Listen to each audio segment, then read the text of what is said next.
Hello po, magandang umaga po sa inyo dyan mga kaidol.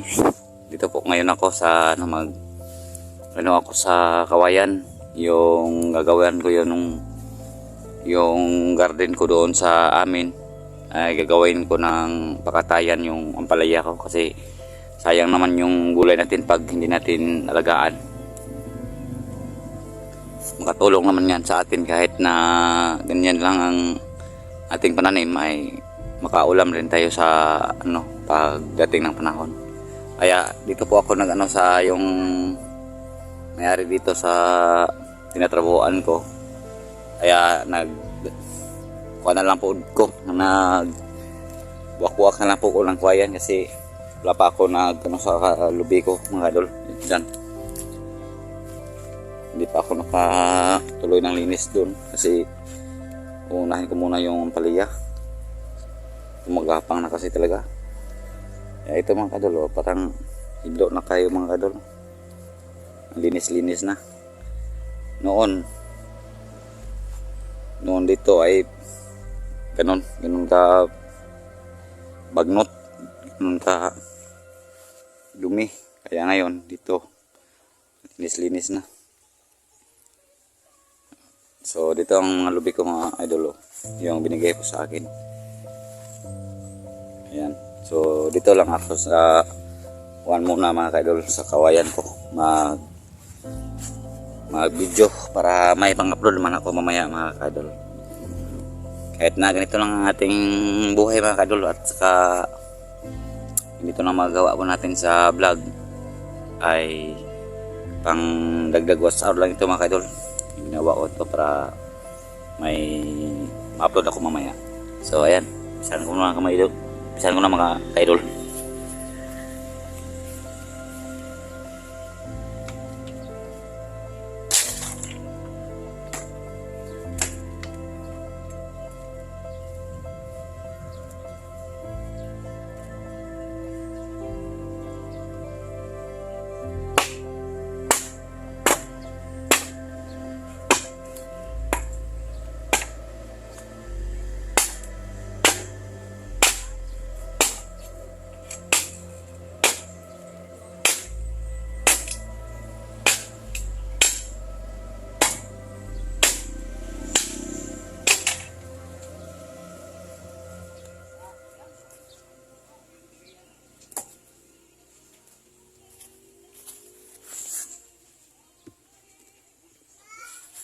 Hoy!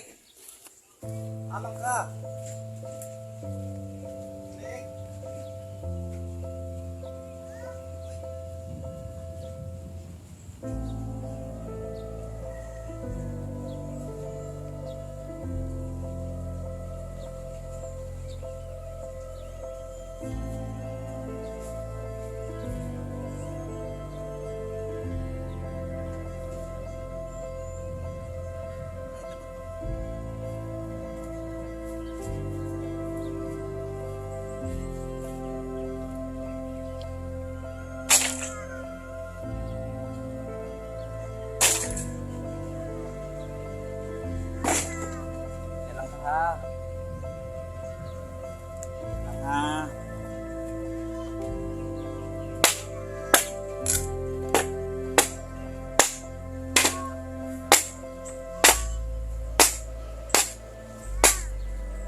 Dami ng nabiyak ko mga kaidol kanina. Wala ko na video kanina yung una.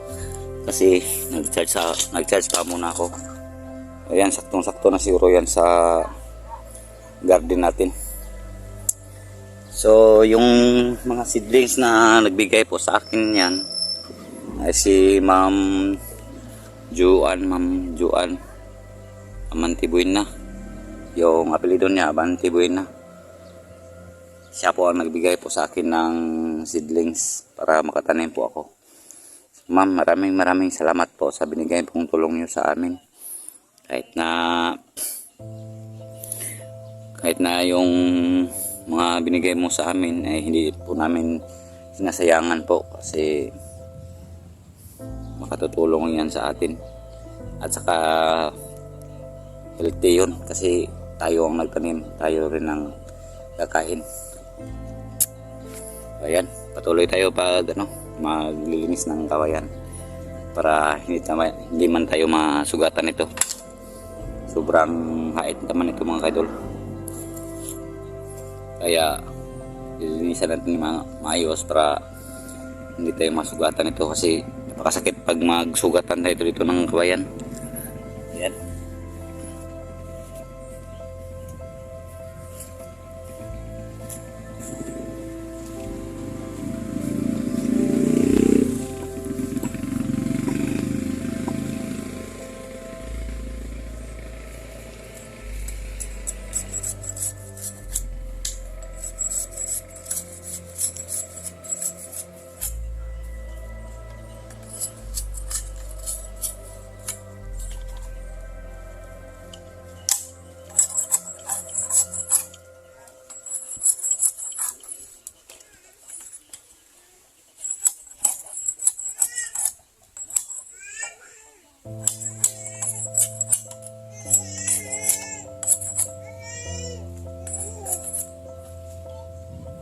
Ito ang nakuha natin mga kaidol. Yung mga ganito kasi pag dyan ng pan dyan ang bunga niya masamad. Kaya kunin natin.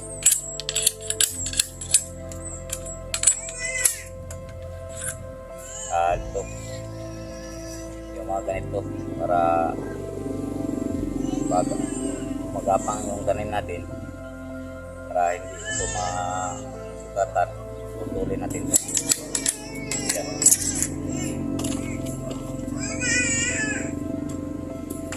Tapos tayo ito.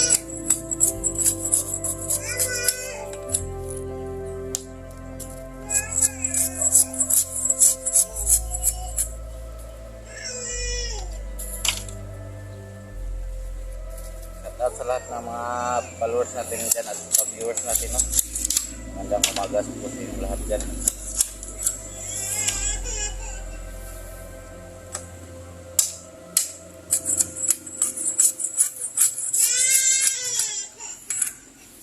Basta may tatanim po tayo sa nagbigay ito sa atin. Ay tanim po natin para hindi masayang yung binigay nila sa atin.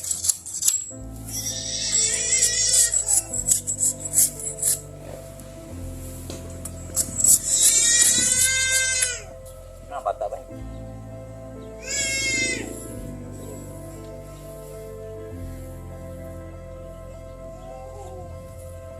So, pagkatapos dito natin ilagay.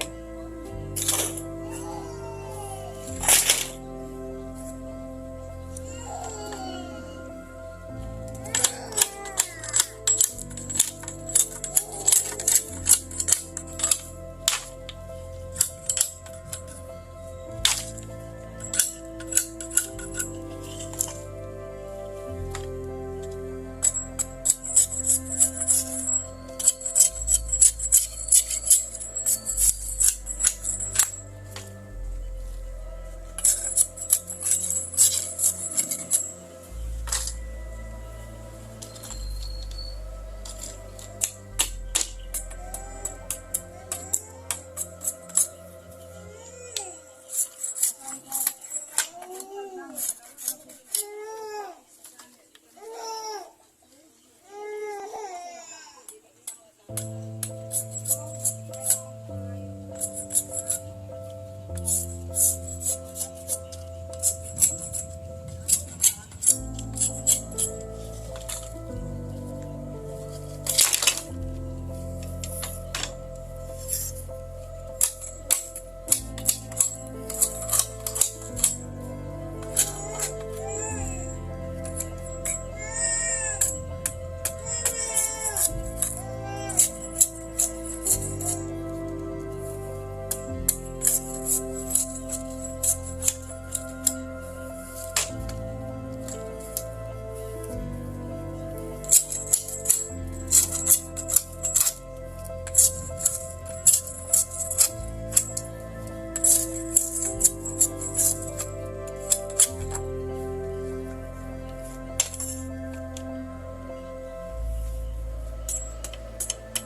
ayan mga idol, no? Sana huwag kayong magsawang tumingin sa video natin kasi ganito lang ang ginagawa po namin.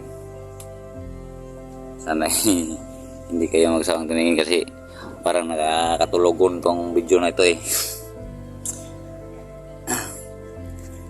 So okay lang sana idol, huwag niyo kalimutan po paki-subscribe G Chris TV. So ayan.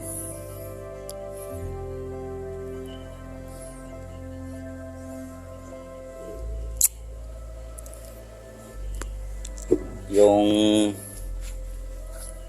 kuan mga idol, yung paglagay ko ng Gcash sa ano ko mga idol sa channel ko kasi gusto ko lang baka may matulong po na pangbili lang ng panglinis ko dyan ba, yung pang linis ng damo, yung pangputol ng damo, pangbili lang ng sundang itak saka liko yung ginawa ko lang yun para may magbigay po sa atin ng konti, kahit na konti lang, makabili lang tayo ng gamit dito sa ano natin paglilinisan. Kasi yung gamit ko mga kaidol parang sobrang napakaliit na, parang hindi na kaya niyang ano na yung tawag sa Tagalog, yung sobrang bagnot na kayo ba, baga ng mga damo, hindi na siya makadulot kayo. So ayan, kung sino may maluwag-luwag dyan kahit konti lang, mambili lang ko po ng liko yan tawag dito sa amin, but Tagalog ano yung liko, ano yung liko sa Tagalog bay? Hindi na kulbin daw, saan liko sa Tagalog?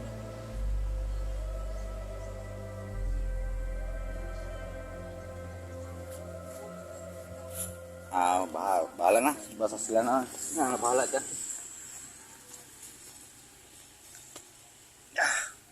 Tuloy tayo.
Oh, sige ka.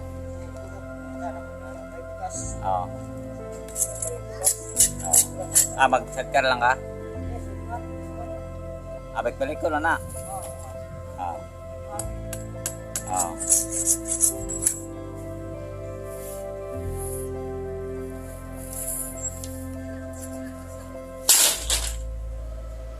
Sila po ang may-ari yan dito sa mga idol.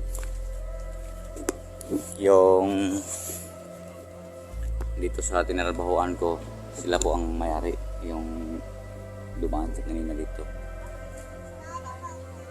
Saka yung si kapatid po niya ay yung hindi na nakikita, yung bulag ba. Pero yung mata niya bukad pero hindi na siya makakita. Nadaot siguro sa sa safety glass, sabi niya safety glass daw na sira talaga ang kanyang mata. Kasi dati yung OFW mga kadol, yung sa Saudi siya nagtrabaho. Bawa talaga siya pang ganyan. Napakasipag naman yung taong yan. Kaya yan siya mga kadol.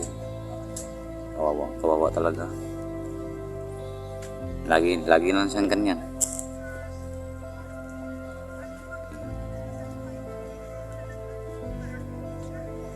Ganyan lang siya mga kadol, dyan lang makaupo. Pagkatapos kung gusto niya magtulong sa akin, hindi ko naman siya ipatulong kasi kawawa talaga. Dyan lang kayo, Kol. Tay tawag ko niyan ang kulas sa tatay kasi parang tatay ko na lang yun ang tawag sa kanya.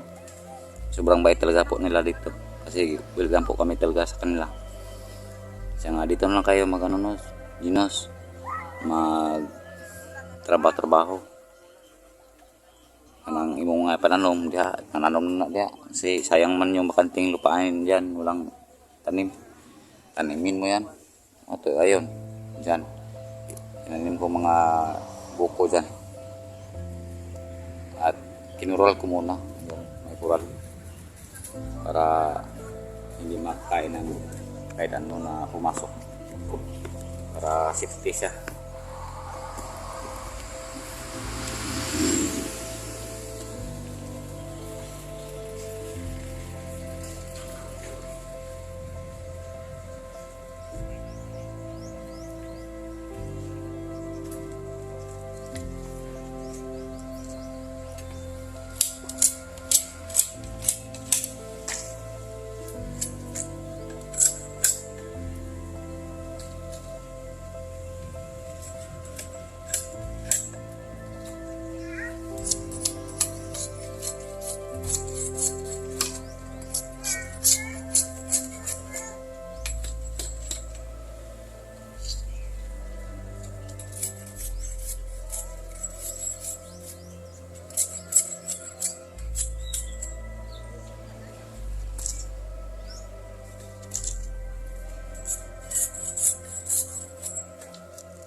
So ayan, hanggang dito na lang mga idol kasi para may-upload ko na mamaya ito.